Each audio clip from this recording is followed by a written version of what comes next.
Isang nakakagulat na revelasyon ang lubas ngayong araw matapos mabulgar na umari nagbabayad ng bilyong piso sinang Pangulong Kuting Jr. at unang ginang Liza Max upang makalabas ng bansa at makaiwas sa kinakarap nilang mga kontrobersya.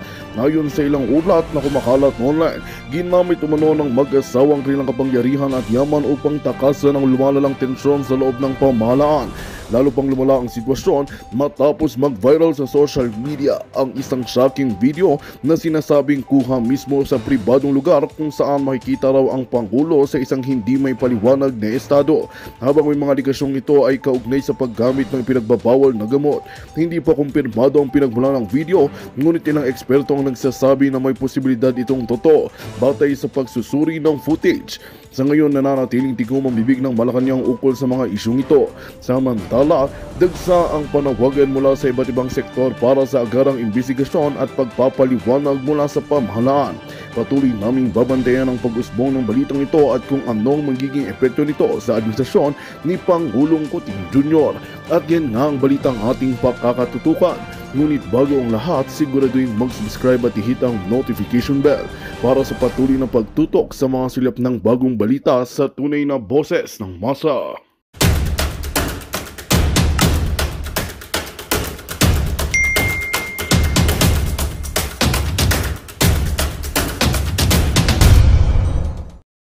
Usapan namin ni Attorney Glenn Chong na itong Bangag administration ay hindi naman imbitado.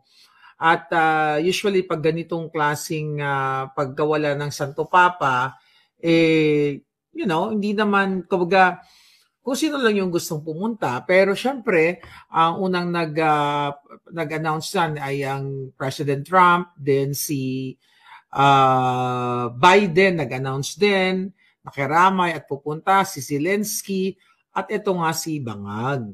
Alam ninyo mga kababayan, nakikita naman ninyo ang kahirapan sa Pilipinas. Kung gaano kalupit. Recently, actually, 55% na based on sa survey ang mahihirap na Pilipino. But let's talk about that later. Yung 55% na kahirapan ng Pilipinas o ng mga Pilipino. So mga palangga, kaya natin nasabing kahirapan, hirap na nga kayo, wala na nga kayong trabaho, wala na nga kayong makain, ang inyong presidenteng Bangag ay lumipad pa gamit ang pera ninyo, pondo ng bayan, ilan na naman kayong mga addictus ang kanilang isinakay sa eroplano at mag-shopping sila sa Italia, baka bumili na naman sila ng mga branded and everything, o may bitbit silang kwarta. Actually, branded na yan, maliit lang na bagay eh. O baka mamaya may bitbit na naman silang nakaw na kaba ng bayan para isiksik sa kanilang offshore account. Para kunwari, boreal lang ni Pope John, ni Pope, then at yung kanilang mission ay maliban pa dyan, magpa-picture-picture sa kay President Trump. Kasi mga kababayan, na pag-usapan na nga namin ni Attorney Glenn Chong na hindi naman inuobliga ang mga world leaders. Well, si Bangag ay hindi world leaders. Siya ay Bangag talaga. At ito naman na hindi sila inuobliga dahil hindi naman, it's okay na magbigay tayo ng condolence, message of sympathy and condolences sa pamilya ng Papa. At syempre, bilang isang, parang, tawag dyan? Protocol. No, not protocol. Parang automatic ko na yan na kapag namatay yung mga ganyang klaseng figure, yung mga world leaders ay magbibigay ng simpatya o mensahe. Lalo na tayo ay karamihan sa mga Pilipino ay mga Katoliko, pero hindi naman kailangang pumunta at gumastos ng kaba ng bayan kasama ang entourage ni Bangag. Baka may magurgur na naman doon, baka may ma-overdose na naman sa Italia. I hope meron. Para sunod-sunod na yung gurguran at I hope sila nang magurgur sa pag-overdose nila ng pulboronic na ito. Mga kababayan, hindi obligado ang presidenteng Bangag para pumunta at magpa-cute at mag-smile si Satanas doon, namatay ang Santo Papa pero siya nakasmile. Makita mo talagang may saltik ang Jutang Ginina. O, tignan natin ulit yung picture niya.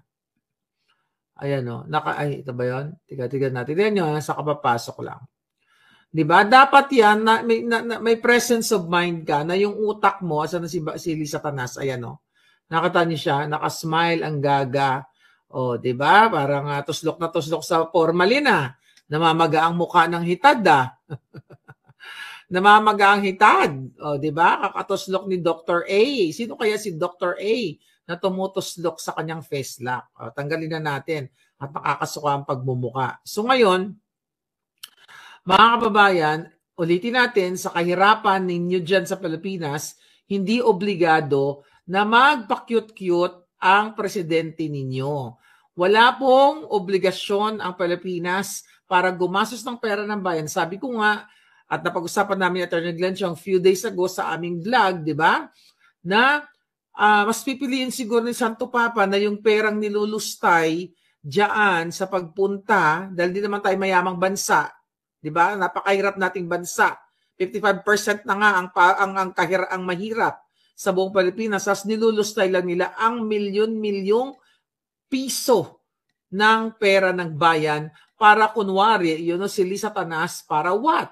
Para makadikit? Para magkaroon ng pictorial at si Bangag kay Lolo Trump? Kasi, ang tagal na nilang kumukuha ng appointment kay President Trump para magkaroon ng photo op. 'Di ba? Hindi nangyayari ngayon. Ang sabi nga namin ni Attorney Glenn Chong, ang aming pananaw dito at obserbasyon sa mga galawan ng mga bangag ay para makapag-photo op o makapag-pictorial, drama-drama, itong si Lisa Tanas at saka si Bangag. Not only kay President Trump at dun sa ibang mga world leaders na pumunta doon na kasalukuyang nakikiramay. Sabi ko nga, gagamitin pa nila yung pagkamatay ni Pope John para what? Para magkaroon ng tsansa, 'di ba? Doon sa burol, magpicture nila mo, abot kamay na nila si President Trump. Ito po ay mga oportunista. Okay, gusto nilang kontrolin ang inyong pag-iisip, ang inyong perception ng taong bayan na wow, ang lakas na yun. Ayan, nakita na sila ni President Trump. Ginagamit nila yung okasyon. Actually, malungkot na okasyon na pagpanaw ng Santo Papa para sa kanilang what? Para sa kanilang political gain. Diba? Ginagamit nila yung patay, magaling si Lisa Tanas at si Bangag dito. Ginagamit nila ang pagkamatay ng Santo Papa sa kanilang script. Diba? Pati nga si Nora Honor, diba? I doubt it kung nanood ng pelikula ni Nora Honor. Diba? Pumunta din sila doon. Para kunwari, syempre marami pa rin mga Noranians. Diba? Ginagamit nila ang patay. Hindi naman totoo yan ang kanilang pakikipag-simpatya. Dahil kung totoong matinong tao si Bangag at si Lisa Tanas, unang-una, ulitin natin, hindi sila nangidnap ng 2 bata sa Turkey. Unang-una, hindi sila nagnanakaw dapat ng pera. Lahat unang-una, hindi sila nagsismuggle. At hindi sila nag-appoint ng mga bangag na katulad nila. At hindi nila ninanakaw ang pera ng bayan kung totoong sila ay makatao. Okay? Right? Yeah, Pope Francis. Sinabi ko ba po? Delia, sinabi ko Pope John? Okay, Pope Francis, sorry. Delia Dichoso, thank you palangga. Okay, yes, si Pope Francis, hindi si Pope John Paul. Okay, wala na pala si Pope John Paul. Alright. Ngayon, hindi man lang nila binigyan ng respeto itong mga patay. Diba? Dahil ang intensyon ng mga ito, hindi nga siya nagbigay ng statement, si Bangag. Nung namatay si Tantoco, kasama pa nila sa entourage. Hanggang ngayon, ongoing an investigation yan. Hindi nga sila nagbigay ng statement, ng condolences, ng final message sa kanilang Facebook page, or hindi man lang natin sila nakita na pumunta sila. Diba? I believe nandyan na yung katawan ni Tantoco sa Pilipinas. Nagbigay ba sila ng mensahe? Kasama mismo ni Lisa Tanas sa entourage at asawa yan ni Dina Tantoco Arroyo na inappoint nila dyan pero hindi sila nagbigay ng pahayag. Bakit? Kasi under investigation pa ang pagkamatay ni Tantoco dahil allegedly ay may sangkot na pulburon at kinasasangkutan ni Lisa Tanas. 'Di ba? So ngayon, dito kay Santo Papa, Pope Francis, ay pupunta sila para makadikit si Papa Trump. Tignan nyo, abang-abangan nyo, baka mga ilang oras lang, hilain ni Lisa Tanas yan. Itutulak yung kanyang asawang Addictus, pareho lang naman sila, Addictus Benedictus, para makapag-photo op. Yan ang purpose niyan, mga palangga. Hindi totoong nagluluksa yan sa Santo Papa. Okay? Hindi yan totoo na ito ay concern sila. Ang totoo ay meron silang political agenda. Diba?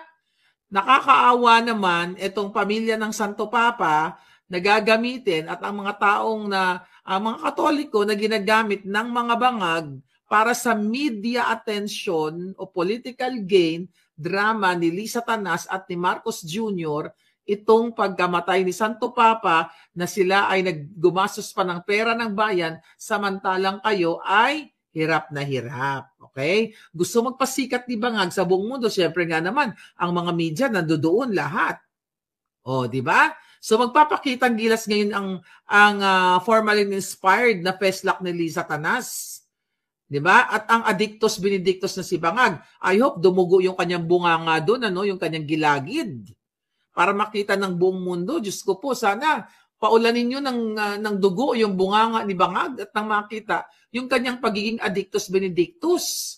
At sana may baon siyang pulburon sa kanyang bulsa at sisinghot siya habang makunan siya ng international media. Kasi yun ang gusto niya . Diba? International attention. Sabi ko nga mga kababayan, ang kahirapan sa Pilipinas ay 55%. Okay? Hindi ako nagsabi niyan. Ako ba nagsabi niyan? Ito. Run, Trump, run, sabi ni Feby Mendoza. Ako ba nagsabi? Ito recent. 15.5 million pamilyang Pinoy mahirap ang tingin sa sarili, sabi ng SWS. Sabi pa dito, tinatayang 15.5 million mga Pilipino ang mahirap ang tingin sa kanilang sarili. Ayon sa inilabas na resulta ng survey ng social weather stations nitong Sabado, April 26. Base sa survey ng SWS, nasa 55% ang nasabing self-rated poverty sa bansa para sa buwan ng Abril. Mas mataas ng 3 puntos ang datos nitong Abril kung ikukumpara sa 52% of 14.4 million na Pilipino. My goodness. 4 na buwang magkasunod nang tumaas ang self-rated poor families. Simula nang bumaba ito ng 13 points mula sa 63% noong December 2024 hanggang 50% ngayong nitong nakaraang January, mga kababayan. Nakikita ninyo, yung sinasabi ko sa inyo, sobra ang kahirapan. Pero ang inyong presidente ay namamasyal at kunyari punta-punta sa burol. Dahil 55% na ang Pilipino na ang tingin nila sa kanilang mga sarili, ni-rate nila na sila ay nabibilang dito sa kahirapan, kagutuman, mga palangga. Imagine ninyo, mahigit kalahating porsyento, it's 55%. Diba? Ang ibig sabihin, bugok ang gobyerno ninyo, bangag. Diba? Kasi inuuna ang pamumulitika, inuuna ang panggigipit sa mga kritiko. Kaya tignan mo, pati approval rating, trust rating, bagsak. Kasi imbis na bigyan ng livelihood program, ng trabaho, ang 55% na mga mahirap, maybe more than that pa. Ang ginagawa nila ay pamumulitika, bukang bibig ay Duterte, Duterte, Duterte, puro na lang Duterte. Kaya nga sabi ko sa inyo, mga Pilipino, ano pang inaantay ninyo? Mag-speak up kayo, nagugutom kayo, nahirapan kayo, ang krimen, kaliwat kanan, ang gurguran. Diba? Nakita nyo dyan, yung nangyari sa may bakery, yung gurguran sa mga politiko, which is ngayon ay election season na nga, kaya marami talagang nagugurguran. Ibig sabihin, palpak ang gobyerno ninyo. Ibig sabihin, ang gobyerno ninyo ay hindi nagtatrabaho, hindi nagbibigay ng tamang oportunidad sa mga Pilipino. Kaya ang epekto sa inyo ay gutom, ang epekto sa inyo may mga sakit, lolo't lola namamatay na lang sa ospital dahil ninanakaw pa ang PhilHealth. Di ba? Kayo ang apektado, ang mga anak ninyo hindi makapag-aral ng mabuti dahil walang laman ng sikmura. Paano ka makakapag-aral kung ang iyong sikmura ay walang laman? Paano magpa-function ang iyong utak? Di ba? Nakikita niyo ba mga kababayan? Yun, nasa burol. Ang inyong presidenteng bangag para makapag-photo op kay Trump. Abang-abangan nyo maya-maya. Pagmamalaki na naman nila yan. Lisa Tanas, President Bangag Jr. at President Trump nagkita sa Italia, nagpicture-picture. Hindi yun. So kung nagpicture sila, ano ngayon? Burol yan. Gusto ko lang ipaalala sa inyo na walang weight yung pagkikita nila unless, di ba, na inimbita siya mismo sa White House. Alam ni Trump na addictus benedictus siya. So kung ipalabas man nilang picture na magkatabi sila, sabi ko nga, that is what photo op, media attention, at gagamitin nila yan para lang dyan sa Pilipinas na wow, nagkita na si Trump at saka si Bangag. Sana nga tanongin ni Trump si Bangag, nakatira ka ba ngayon? Di ba? Ilan ang tinira mo? Yan po ay malinaw na paglulustay ng pera ng bayan, samantalang kayo ay hirap na hirap, pinangakuan ng 20 pesos kilo ng bigas. Alam niyo naman yan, pang politika lang, pang bangag, sabi ko nga, yung 20 pesos per kilo ng bigas, for lang yan, bangag rice, at yan ay pangako na mapapako na short-term solution at hindi talaga yan ang solution dahil nga nakikita natin, ang bigas ay pang baboy lamang at wala pong 20 pesos kilo na bigas sa totoong kwento ng agrikultura o pamilihan dyan sa Pilipinas. Ang kailangan ninyo ay trabaho, serbisyo, social services, katulad nga yung PhilHealth na yan, yung mga health services na ninanakaw ang pondo ng mga bangag at iniligay daw sa tulay, inilipat sa infrastructure, okay pa rin daw yan, sabi ng mga bangag, sabi ng tagapagsalita ng mga bangag, dahil yung tulay ay dinadaanan para maabot ang pasyente. Di ba?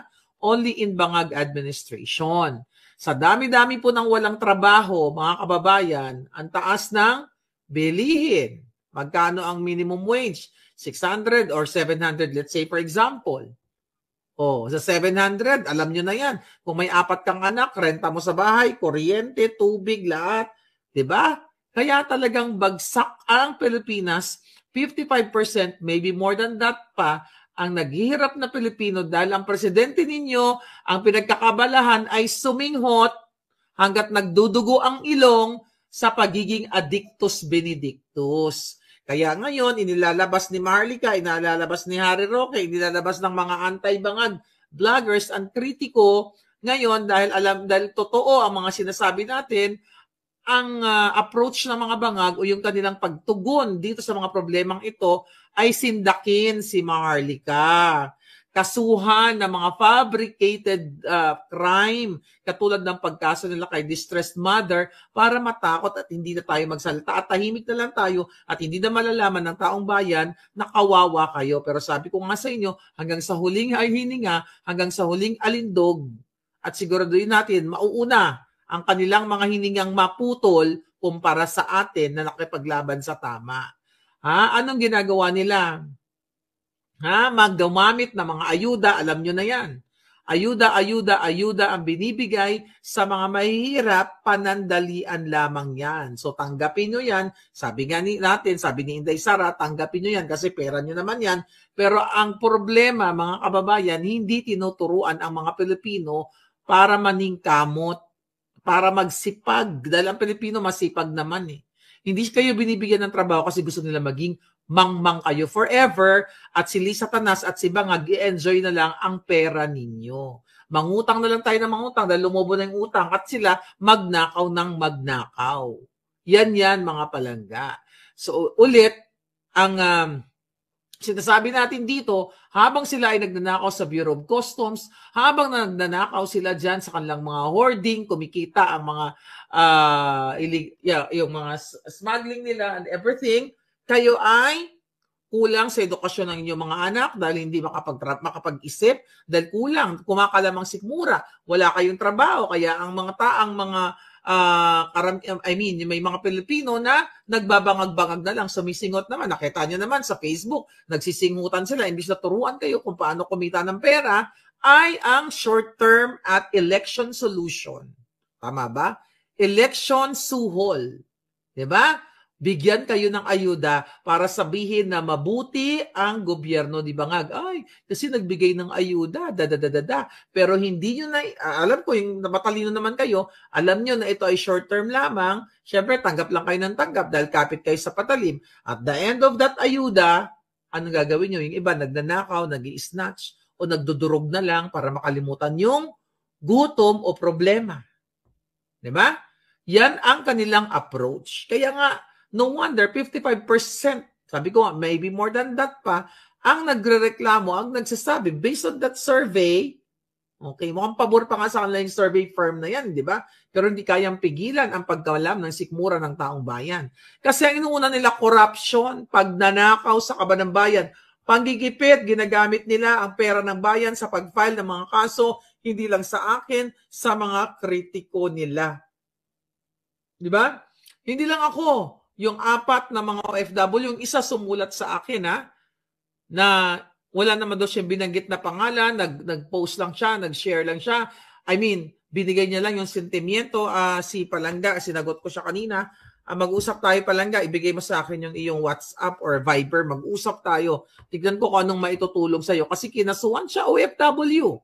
Dito po, binubuhos ng gobyernong Bangag ang pera ninyo sa panggipit sa mga nagsasalitang mga OFW dahil kayo ay hindi nyo na kinakaya ang malupit na kahirapan ng inyong mga kababayan, ng inyong mga mahal sa buhay dyan sa Pilipinas. Kasi inuuna nga ng mga Bangag ang pagnakaw, magbayad, mag-bribe ng mga tao at gipitin. Recently may nakausap ako, asawa ng pulis. Okay? Kayo mga pulis, 'di ba? Yung mga may mga kaso na na-clear na.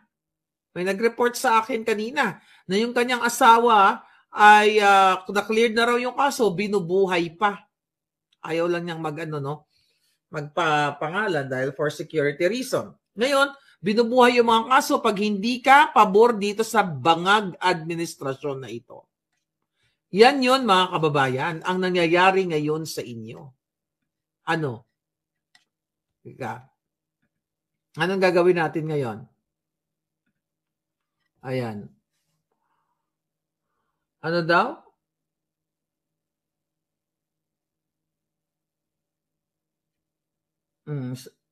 Sabi ni Ernesto, totoo bang si Lisa Tanas ay wala na sa Amerika? Nandoon na nga sa Palangga, nandoon na nga sa Italia. 'Di ba? Nasa Italia na, nandoon kanina sa Roma, 'di ba? Pinakita ko na yung picture. Ito nandoon si Lisa Tanas. Under investigation pa yung ang tawag dito, yung namatay nilang kasama, yung isa sa mga entourage nila. So nandoon nga, 'di ba? Kapakita ko pa lang. Ayan, magnanakaw talaga yang mga Marcos Bangag na yan. So ngayon, ano pang eksena? Ano ba sabi natin dito? Amy Marcos, isa pa to. Ginamit ang picture ni PRRD. My God, nakita niyo ba yon? By the way huwag niyo kalimutan, mag-straight kayo, Duterte 10. Mga Palangga, mag-Duterte 10. So ngayon, tignan natin ito. Tignan natin to si ang tawag dito. Okay, din. Alright. Actually, binlock pala ako ni Amy Marcos. Kailangan ko pang gamitin yung isang Facebook ko. Ba't mo naman ako binlock, Manang? Binlock niya ako doon sa Boljakan. Hindi ko makita. Sa totoo lang. Bakit naman? Ba't mo naman ako binlock? Alright? Ito si Manang ninyo. Gamit na gamit si PRRD. Tignan natin. Bigyan natin ng komento to. Walang iwanan ang sabi. Oh. Tignan natin. What is your view about this? Okay, di ba? Oh, straight Duterte 10 kayo ha. Oh, nakita nyo ba yan? Ginamit si Pangulong Duterte. Okay, bigyan natin yan ng paliwanag. Pero gusto ko lang sabihin sa'yo, binlock ako ni Amy Marcos. Kaya yung gamit kong Facebook page, yung Facebook account, personal, ibang account yan. Alright? So, binlock ako ng lola mo. Hay, nako, bakit naman? Okay? Ba't mo ako binlock? Dati tuwang-tuwa ka sa akin di ba? Ngayon, mga palangga, anong ibig sabihin yan? Ginamit niya yung recycled picture na sinasabi niya walang iwanan. Di ba? Nagsalita na si Pangulong Duterte through Congressman Pulong Duterte. Tama ako mali? Ano ang bilin ni Pangulong Duterte? Support Duterte 10, then idagdag si Unasan at si Kerubin. Yun ang sinabi ni Pangulong Duterte. But ako, I will stick with Duterte 10. Bahala na kayo kung sino gusto nyong iboto. Si Unasan, okay? Kasi di ba si Inday Sara ay mayroon ding inendorso. Yung dalawa, magkaiba sila. Dahil nga, magkaiba naman silang persona. Pero nga sabi ko sa inyo, ako, never again. Pero gusto ko bigyan, okay, pakita na lang natin para sa kapapasok lang para maintindihan nila, no? Ayan, no? Ayan po ay recycled. Okay? Magandang balita ang hatid namin sa inyo ngayong araw. Sa pagtatapos ng aming balitaan, nagbigay kami ng mga mahalagang impormasyon. Maraming salamat sa pagtutok at pagsuporta sa aming programa. Huwag kalimutang manatili sa mga susunod na araw para sa mga bagong balita at mga kwento na dapat nating abangan. Mula sa Boses ng Masa, magandang araw, Pilipinas!